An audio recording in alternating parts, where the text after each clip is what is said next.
On our wedding day, my fiancé of 5 years, using a business trip as an excuse, suddenly canceled the wedding ceremony I had spent 3 months tirelessly preparing. That evening, however, I saw an update on his favorite young woman's social media post. My fiancé stood beside her, their fingers intertwined, in front of a giant wedding cake, making a wish. The caption read, "Truly the best boss in the world, making such a big decision just to celebrate my birthday." I paused for 2 seconds, then liked the post and commented, "Wishing you happiness." My fiancé immediately called me, scolding, "Don't be so childish. Why are you being so passive-aggressive? It makes no difference whether we have the wedding ceremony today or tomorrow. But Chloe's birthday only comes once a year. Besides, she's a young woman who just returned from abroad for work. Do you know how lonely she is? What's wrong with me spending her birthday with her?" Remove the like and comment, apologize to Chloe, and let this go. I smiled serenely and nodded. Seeing this, my fiancé beamed, assuming I had, as always, admitted my mistake. His tone softened, and he promised me an even more lavish wedding ceremony 3 days later. But he didn't know, the engagement had already been broken off, and I had decided on a breakup with him, while was scolding me. Chloe's provocative messages had already arrived on my phone. "Oops, Grace, sorry you got yelled at, but Marcus said that I've always been the one he loves, and he never intended to marry you. He." This was followed by a picture. Amidst everyone's congratulations, Marcus and Chloe faced the camera, arm in arm, smiling as they were toasting together, their faces radiating happiness. Normally, I would have been furious, confronting Marcus, but at that moment, I felt unexpectedly calm. Perhaps I knew that questioning him was useless. Several times before, when I had shown him Chloe's provocations, Marcus always found excuses for her, even mocking me for being narrow-minded and getting angry over a few words. Or perhaps it was because I knew Chloe was right. Marcus never intended to marry me. The first hint of something wrong was during drafting the guest list for the wedding ceremony. I noticed Marcus hadn't invited his family and friends. Even his parents weren't on the list. When I asked him, bewildered, Marcus claimed it was too far from his hometown. I suggested changing the wedding ceremony location, but he found it too troublesome, saying we could have another ceremony later. I believed him, but the day before the wedding ceremony, while everyone else was nervously busy with the rehearsal, Marcus, as the groom, was hiding in the lounge, chatting with Chloe, a smile on his face. I sensed his reluctance, but I still hoped he might change for the sake of this wedding ceremony. Now that hope was shattered, I wasn't feeling sadness or pain inside, only regret that all my hard work over 3 months preparing for the wedding ceremony had ended up being all for nothing. Seeing my silence, Marcus seemed to think I was still obedient, as before, and his tone softened. "All right, apologize to Chloe, and I won't pursue this matter. Our wedding ceremony will proceed 3 days from now. It's okay, Mr. Marcus, I've already forgiven Grace." Chloe chuckled. "No, your forgiveness is your business, but her apology is hers. They're not the same thing." After speaking, Marcus sighed helplessly.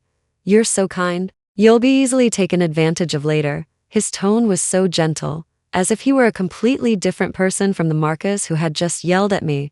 Listening to the two of them acting in concert, I sneered, too annoyed to listen further, and hung up the phone call. His phone call didn't ring back for another half an hour. I had already braced myself for it. I rarely got angry, but once before, when I hung up on him in anger, he didn't contact me until the next day. When I finally couldn't help but ask him why, he simply shrugged it off, laughing that he thought my phone had died once. During an argument, I confronted him, and he sneered, telling me the truth.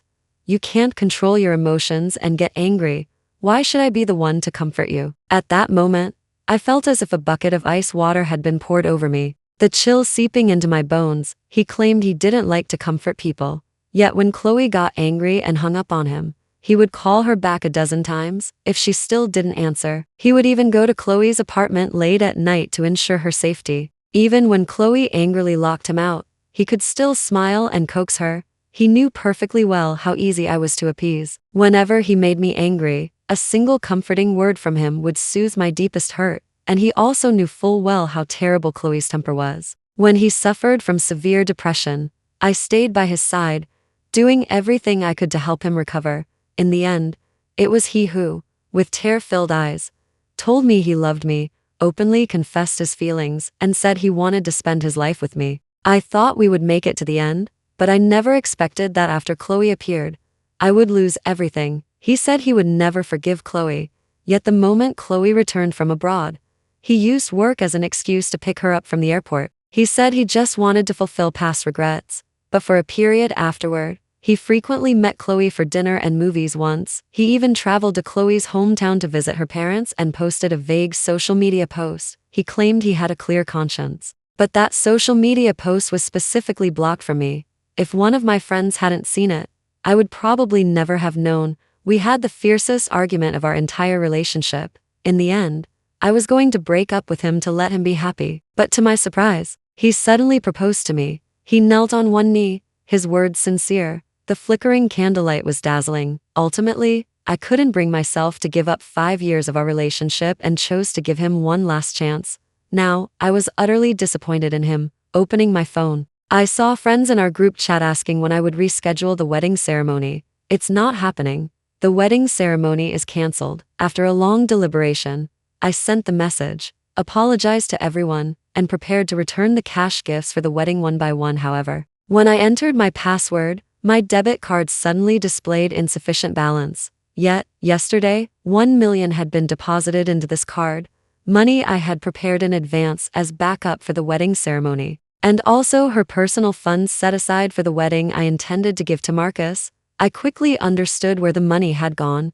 Half an hour ago, Marcus, to buy Chloe a gift, had specifically gone to a car dealership and ordered a luxury car worth over $1 million. Fortunately, the order showed that the payment procedure hadn't been fully completed. The money was still with a third party awaiting verification. I immediately contacted the bank to freeze the funds, because the amount was substantial and I could prove my identity as the cardholder. The money was successfully frozen within minutes. Almost immediately, Marcus called me. "Grace, did you freeze the funds? I used this money. It wasn't stolen. Call the bank and tell them to unfreeze it immediately. Hurry up. The car dealership staff are waiting," Marcus urged me, his tone self-righteous. I laughed, exasperated. "Marcus, do you remember that this money was for our wedding?" Marcus froze for a second, then realized, "I know, you're still mad about postponing the wedding, right? Didn't I explain it to you? The wedding ceremony is just postponed, not canceled. Besides, isn't this our shared money? Are you really going to quibble over this with me?"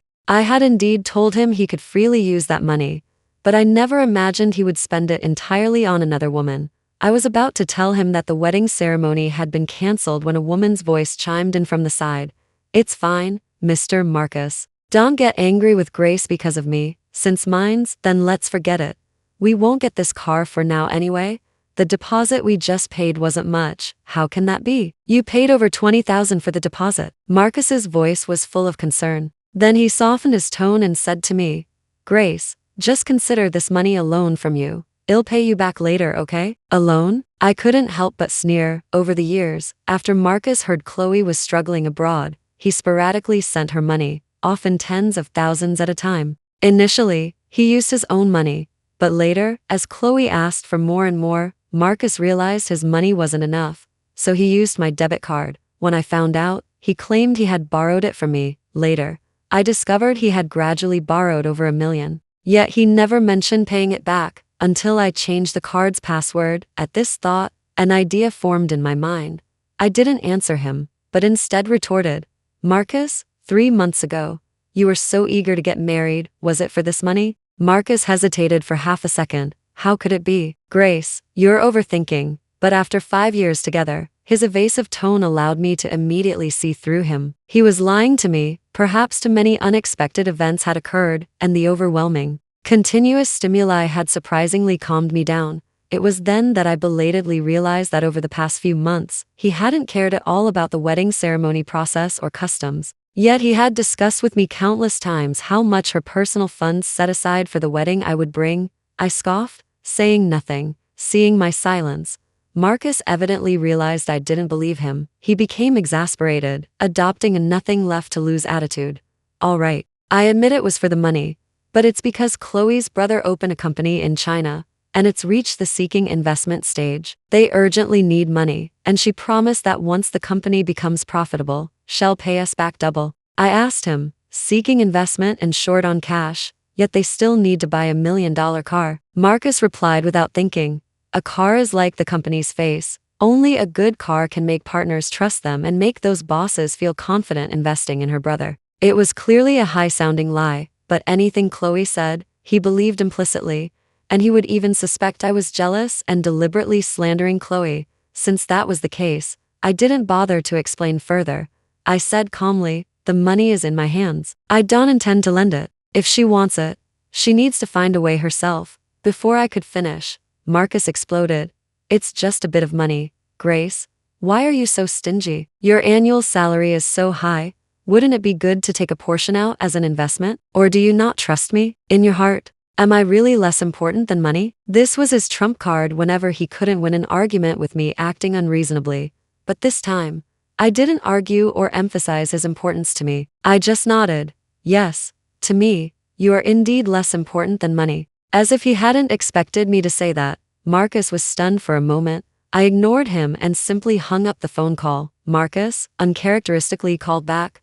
I hung up without hesitation. When he called again, I directly turned off my phone, perhaps realizing I was truly angry. Marcus came home early that evening. Grace, dearest, come on, stop being unreasonable. Chloe also feels bad. She even specifically asked me to buy you a gift. As soon as he entered, Marcus smiled and handed me a wrapped gift box, grinning. For the sake of the gift, don't be angry anymore. I glanced at it, not moving. I had seen this gift box in Chloe's social media post. It was a gift Marcus had given her for her last birthday.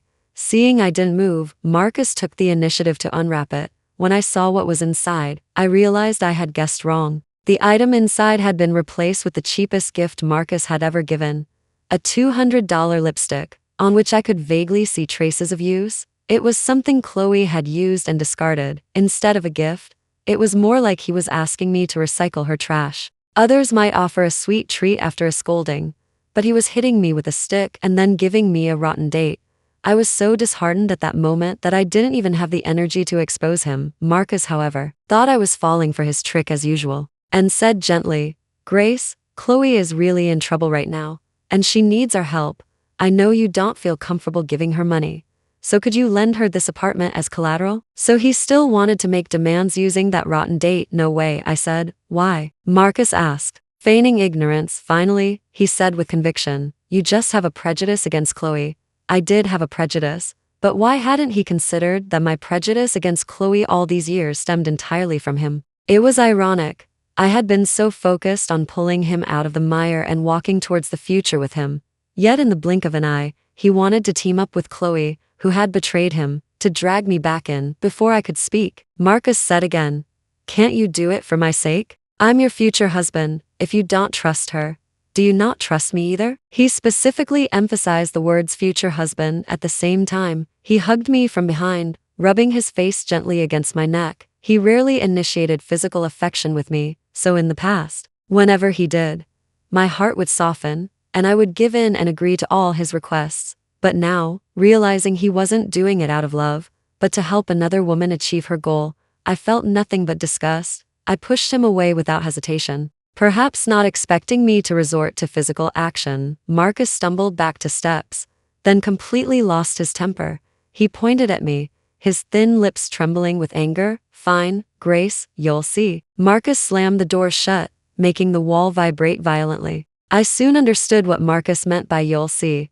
That night, Marcus sent me a video of him and Chloe drinking at a bar to provoke me, and warned me that if I insisted on being stubborn this time, he would break up with me and be with Chloe. In the past, this tactic had always worked on him. He believed I wouldn't bear to let go of our 5-year relationship, but he didn't know that I was only grateful for him once saving my life, and that was why I wanted to love him and protect him better.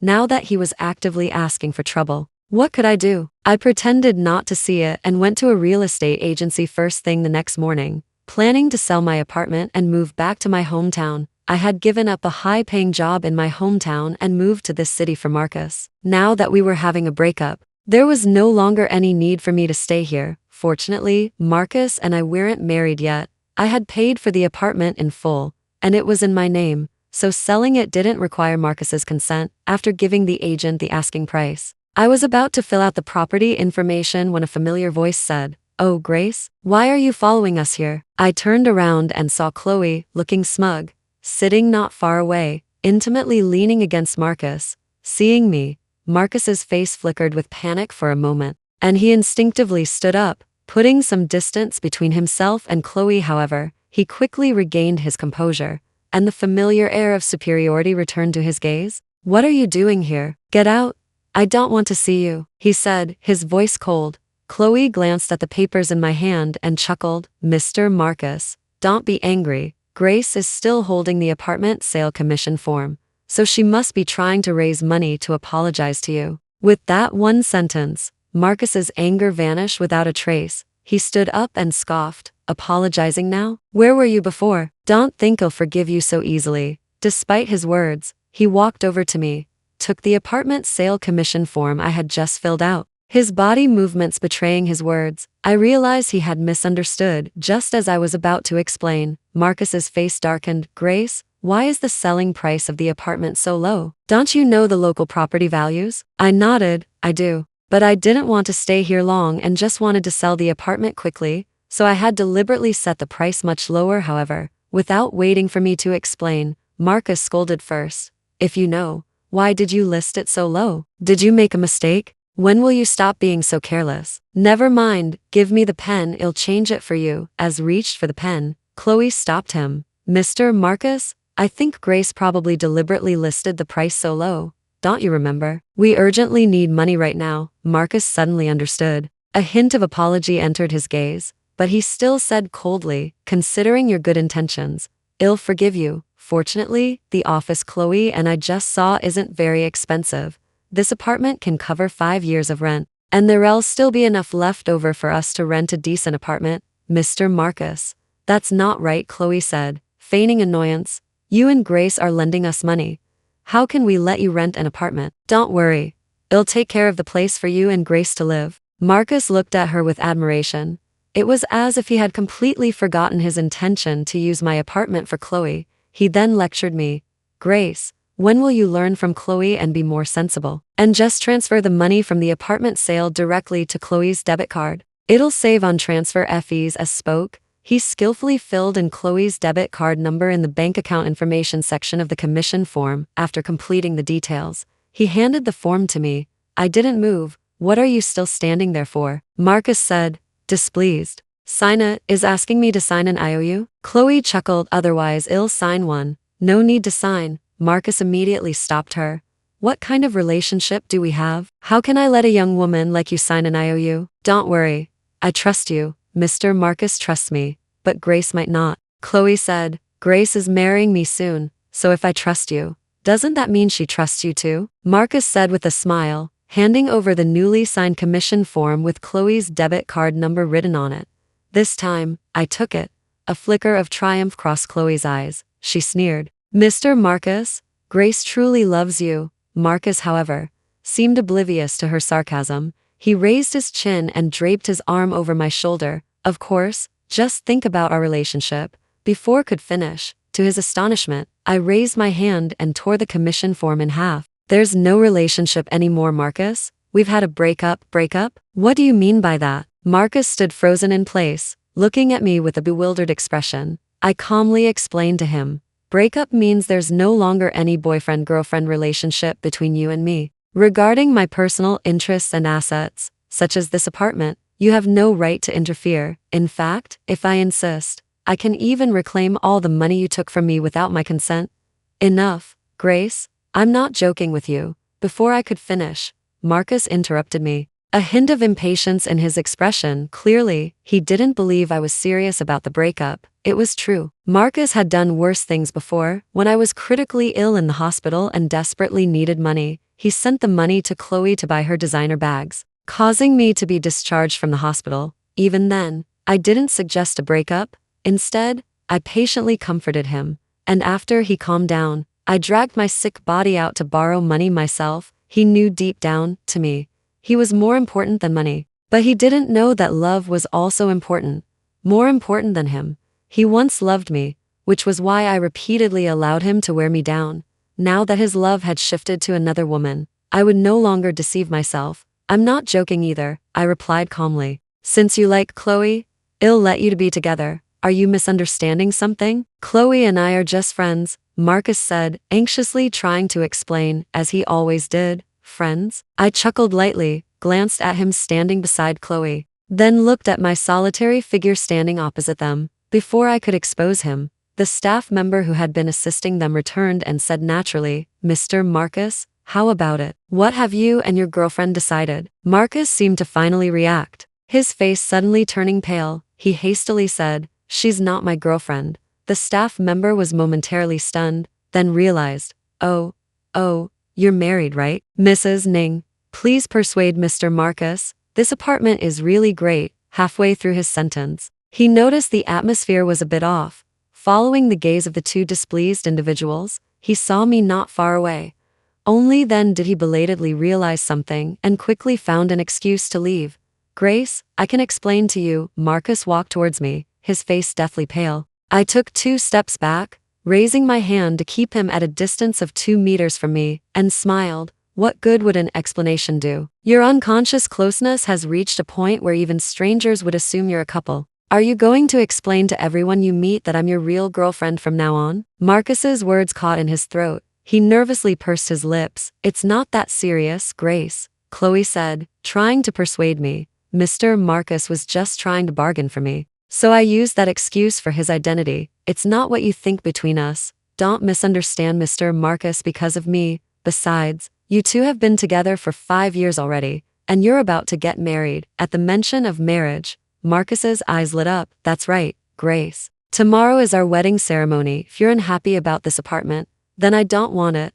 I won't get involved with Chloe's matters either. Our marriage is what's important. As he spoke, he quickly gave Chloe a reassuring look, thinking I hadn't seen it. I pretended not to see and said calmly, You're talking about the wedding ceremony, right? It's already canceled. The cash gifts for the wedding have been returned, and all my family and friends have already left. This wedding ceremony, no, this farce, is over. As I spoke, I even found it somewhat amusing.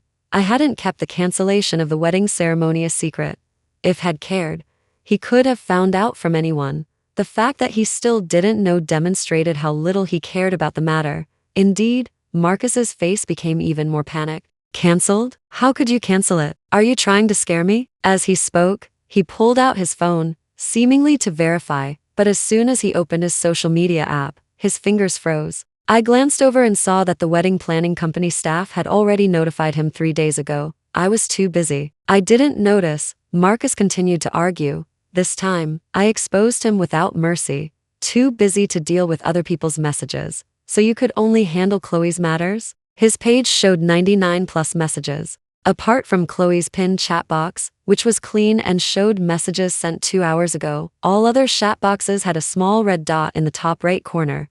Even the message I sent him 3 days ago remained unread. Who was important to him and who wasn't? It was crystal clear. Marcus wanted to argue further, but I no longer had the patience to listen. Stop talking. You and I both know you never intended to go through with this wedding ceremony. 3 days was just an excuse to appease me. 3 days after 3 days. Your goal isn't to marry me. Even if I gave you another 3 years, this wedding ceremony still wouldn't happen. Let's end this. Let's have an amicable breakup. With things laid out so clearly, Marcus seemed to realize I was serious this time. He clenched his hands tightly, his face so pale it looked bloodless. Chloe seemed to have anticipated this outcome, and feigning regret, she tried to persuade me. How can you break up? After all this time, such deep feelings, Grace? How can you just let go? Mr. Marcus is truly sincere about you. He just helped me out of friendship, however. If you've made up your mind, then there's nothing more I can say. But since this breakup is your decision, and Mr. Marcus has been with you for so long, shouldn't he give you some breakup compensation? Her true intentions were revealed. Hearing's demand. I couldn't help but sneer. If I were to tally up all the money I had spent on Marcus over the years, it would be debatable who owed whom breakup compensation. I expected Marcus to agree with her, but the next second, he angrily snapped, his face twisted. Chloe, shut up. What breakup compensation? A breakup involves 2 people, and I don't agree. We are not breaking up. Marcus looked at me, his eyes reddening. Normally, Marcus was always gentle and soft-spoken with Chloe, never saying a harsh word, while often finding fault with me. At that moment, His attitude towards Chloe and me was completely reversed. Not only me, but even Chloe was taken aback, looking bewildered. A reaction in a split second couldn't be faked. It was clear this wasn't something they had planned in advance. Grace, I know I made a mistake, but I never wanted to break up with you, please. Let's not break up, okay? Marcus's eyes were red, and his tone became humble as he spoke to me. We've come so far with such difficulty. I truly just felt sorry for Chloe being all alone, which is why I helped her. I watched him coldly. Before I could speak, Chloe, who looked a bit unsteady, said gently, Mr. Marcus, stop begging her. Clearly, she's made up her mind about the breakup. So why humiliate yourself like this? As she spoke, she reached out to help Marcus with his arm, but before she could touch him, Marcus pushed her away. He took a deep breath. Chloe, our business is none of yours. Please leave. You're not needed here. Chloe's face turned livid. She glared at me one last time, then spun around and left in a huff. After she left, Marcus looked at me humbly. Grace, let's put the wedding ceremony back on the agenda. I truly want to marry you. Before I could say anything, he quickly added, if you're still worried I'm deceiving you, I don't want your money. If you're concerned about marital assets, I can sign a prenuptial agreement with you, guaranteeing that if we divorce, I will leave with nothing. Grace, I just want you to know, I want to marry you. I don't want to break up. He spoke with such conviction. I looked at his face. This time, there seemed to be no trace of acting, but I still harbored doubts about his words. It was at this moment that I suddenly realized that the self who had once implicitly trusted Marcus had now become utterly suspicious of him. The seed of doubt Marcus had planted in my heart had, through daily struggle, grown into a towering tree. Seeing my lack of reaction, Marcus anxiously said, haven't you forgotten? I saved your life before. As he spoke, he rolled up his sleeve, revealing a faded scar on his arm. I saved your life back then. For that reason, will you give me one more chance? His eyes pleaded. If it were before, I would undoubtedly have agreed. The debt of gratitude for saving a life is paramount. When the bus I was on crashed and overturned, Marcus, who happened to be passing by, risked a secondary explosion to pull me from the window and get me to safety. I still remember the relieved smile on his face when he rescued me, and the gratitude I felt when I narrowly escaped death myself. But last night, when I saw the photo of him and Chloe at the bar, and saw Chloe's profile in the dim light, I was momentarily stunned. I realized that, in blurred vision, Chloe's face bore a slight resemblance to mine, so Marcus's act of saving my life back then was merely because of Chloe. How many times then, over these 5 years we'd been together, had he smiled and called my name while thinking of Chloe? Thousands of miles away? I didn't know. Perhaps even he didn't truly understand. Thinking this, I scoff. 5 years, all these years of dedication, should be enough to repay your life-saving kindness. But Marcus was about to say something when Chloe's shriek suddenly echoed from downstairs. The reception staff rushed over. Mr. Marcus, it's terrible. Your wife just fell down the stairs. Please go see her. Marcus indeed panicked. Instinctively taking a step, he quickly realized something, then looked at me, pursing his pale lips. I have something to do. You all figure out how to get her to the hospital first. But before the staff member could finish, another scream came from downstairs. Mrs. Ning, are you all right? Wake up. At this, Marcus could no longer stay. Go, I said. I saw the worry on his face. An instinctive reaction doesn't lie. His heart had already made its choice before he did. I'll go check on the situation. Wait for me here. Marcus hastily threw out the words and hurried downstairs with the staff member. By the time I finished the paperwork, half an hour had passed. Marcus hadn't returned. Meanwhile, I received a photo from Chloe on my phone. Don't misunderstand. Mr. Marcus's love for you was actually all for me. He was willing to propose to you and use your personal funds set aside for the wedding to help me fill a financial gap. You should be able to see who Mr. Marcus truly loves now, shouldn't you? Feel free to have your breakup. Mr. Marcus has just been using you all these years. He only stayed with you because you bear some resemblance to me.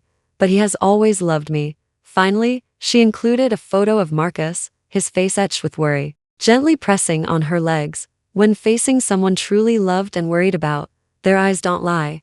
I didn't reply. After turning off my phone, I went home because the apartment was listed at a low price. Many people came to view it that evening, figuring would be with Chloe tonight and wouldn't be back. I simply packed my belongings, intending to send Marcus a message to come back tomorrow and pack his things. However, before I could finish the message, the doorbell suddenly rang, thinking it was a potential buyer. I didn't give it much thought and walked over to open the door, only to find a pale-faced Marcus standing there. I was somewhat surprised, but quickly regained my composure and said, "You're here at a good time. I've listed the apartment with the agent for sale. Please organize your things and find a time to move out. Are you really leaving?" Marcus asked. "What else?" With that, I turned and walked into the room, but after only 2 steps, Marcus suddenly rushed forward and hugged me from behind by the waist, his voice choked. "I'm sorry, Grace. I was wrong. I didn't know." It turns out, he broke down sobbing halfway through his sentence. It was then I learned that he had inadvertently seen Chloe's phone at the hospital and also saw Chloe's provocations towards me during this time. "It was her manipulative ploy that deceived me, making me believe you didn't love me. But only now do I realize that you were the one who truly loved me all along. But she's been lying to me all this time. She said if I made you jealous and insecure, you would cherish me." I didn't move. I listened as he cried uncontrollably, admitting his mistakes and apologizing to me. I couldn't tell how sincere he was, but I waited silently for him to finish crying before calmly pulling his arm away and creating some distance between us. "If you're done crying, pack your things. I booked a flight back tonight, and time is tight." Marcus stared at me in shock, tears streaming down his pale face. I knew what he was thinking. Before, whenever he was upset, I would always comfort him, but now I was indifferent, even turning back to the room and continuing to pack my things as if nothing had happened. After a while, he couldn't hold back any longer and quickly walked toward me. He snatched the items from my hand, threw them to the ground, and became almost hysterical. "Grace, why? I admit I neglected you, but I never did anything to betray you. I already know the truth, and I'm going to talk things out with Chloe and cut ties with her. I've also apologized to you. So why can't you forgive me? What do you want me to do?" Mid-sentence, his gaze froze. He slowly bent down to pick up the notebook that had fallen to the ground. I instinctively tried to grab it, but it was too late. Marcus opened it, his face pale. The notebook pages were divided in 2. My preferences were on the left, and Chloe's preferences were on the right. Next to them were notes about all the preferences and beloved items of mine that Marcus had previously gotten wrong. Marcus often used to get things about me wrong. For example, I'm allergic to nuts and my favorite fruit is mango, but Marcus could never remember. When I got upset, he would coax me, saying he simply remembered too many things and got confused. I never suspected anything before. It wasn't until later, when I compared it with Chloe's preferences, that I realized Marcus had always remembered Chloe's details perfectly and without error. His obsession with Chloe had deeply ingrained itself in him. Seeing that he had already seen it, I didn't stop him anymore.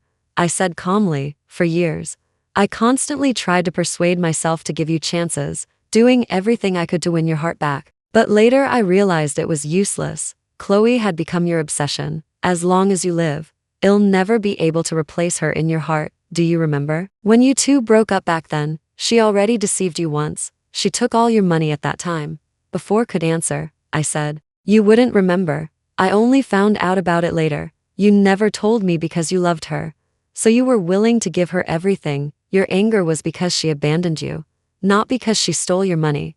That's why when she later told you she needed funds, you still helped her without hesitation. Likewise, even if you're angry now because she deceived you, you've forgotten that she's lied to you more than once or twice. Your protectiveness and tolerance for her are as natural as breathing and drinking water." Marcus, I'm tired. I no longer want to play these fickle games with you. After saying this, I picked up my packed suitcase. Without another glance at him, frozen in place, I walked straight out the door. This time, Marcus truly didn't stop me, and this time, he predictably forgave Chloe's provocations towards me again. Not long after I returned home, I heard the news of Chloe and Marcus's wedding. Chloe posted an update on her social media post.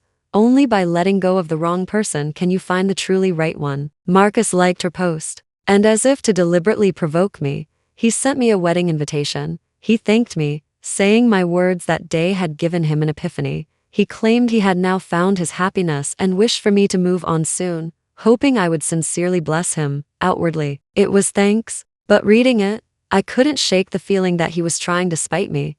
as if he was retaliating against me for deliberately abandoning him. By then, I hadn't been in contact with Marcus for a long time. My parents were the first to see the mailed invitation and were very angry about it. I stopped them, then tossed the invitation aside and didn't give it another thought, continuing with my life. It wasn't just Marcus. Here, I also met the truly right person, someone whose entire world revolved around me. There was no life-saving debt of gratitude, no countless entanglements. We just walked together during a stroll one day, chatted for a bit, and found we were perfectly compatible. I no longer diverted my attention to Marcus, however. A year later, a mutual friend sent me a message, informing me of something significant. After the wedding ceremony, Chloe took Marcus on their honeymoon. I don't know how she convinced him, but Marcus, swept up in the moment, took out a large loan in his name for Chloe then. On the very day the money was deposited, before their honeymoon had even ended, Chloe vanished without a trace, leaving Marcus not even a message. Marcus was devastated and immediately called the police. Later, the police found Chloe, who was fleeing, on a private yacht. But before they could apprehend her, the private yacht had an accident, encountering rough seas and being swept into the ocean. The police dispatched forces and searched for a long time before finally locating Chloe's body. Unfortunately, while the person was found, the money couldn't be recovered. A large sum had been converted to cash and was lost at sea due to the rough waves. When was informed and rushed to the scene, he collapsed on the spot, unable to utter a single word. He lost everything. My friend said Marcus cried uncontrollably that day. I imagine even Marcus himself didn't know what he was most heartbroken about, but none of that concerned me anymore. If himself wanted to repeatedly plunge into the mire, then no one could save him. At this time, I was also preparing for my wedding ceremony with Daniel. The wedding ceremony went very smoothly. We invited all our friends to witness it together at a luxury hotel. Before the wedding, I received another text message from Marcus. This time, it was just 7 short words. I'm sorry, happy wedding. I smiled with relief. Thank you. After replying, I deleted and blocked his number. Amidst the cheerful confetti, those unpleasant, gradually blurring memories exploded into the air and vanished without a trace. Beneath the romantic rain of red rose petals, the groom slowly walked toward me. I stood at the other end of the red carpet, smiled slightly, stepped forward, and extended my hand, adorned with the diamond ring, toward him. A spring letter. May good dreams last forever. Thank you for watching this video. If you have any thoughts about this story, feel free to share them in the comment section.